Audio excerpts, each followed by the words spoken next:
Zendaya speaks on the Rue Run episode in Euphoria. No, but for real though, so how did you sustain access to that agony, access to that rage, access to that yearning for the whole series, but particularly that relentless episode? Like, how did you do that?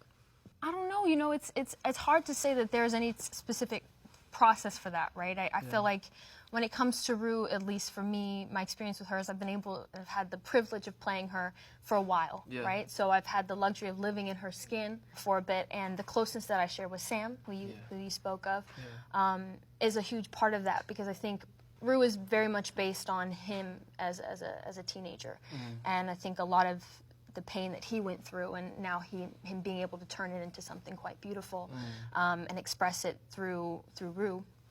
So Rue has become kind of like an amalgamation of my experiences, his experiences, and our collective pain, and seeing through the eyes of an addict, and trying to always kind of, I think the approach was to try to approach it as human as possible without ever shying away from the devastation and the ugliness of what that can create. And also because it's not just about Rue, right?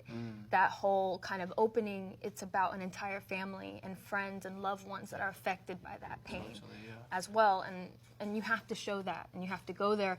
And I had actually been very afraid to shoot that episode, because it had been an episode that that's why I was having a hard time remembering the name of the episode, because we just always called it the Rue Run. So, you know, it had been written for like a while before the pandemic, and so I was kind of dreading having to do it. I was very scared to tackle that. And also knowing that on top of just kind of this massive blowout where the pain is coming to a head and getting to a point where you can't hide it anymore.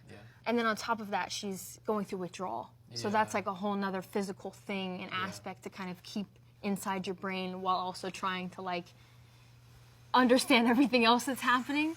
What was cool basically is Sam lit the whole house.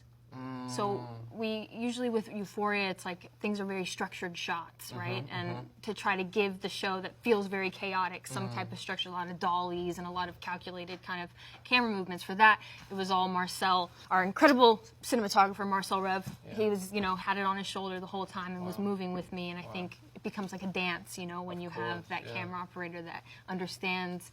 Did you say, we're doing my close-up first? No. It's like, No, I don't give a shit about the crap about the dolly. There was no kind of structure, because there couldn't be.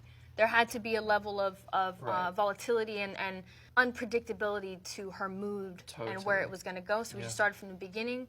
And they said, listen, you can break whatever you want. We made it so it's safe to break and throw whatever you want. And we're going to light the whole house so you can go through the whole thing. And then how many takes of that sequence did you do? Just over and over again until we felt like we had it. And then we moved on to the next part. But it was a long day.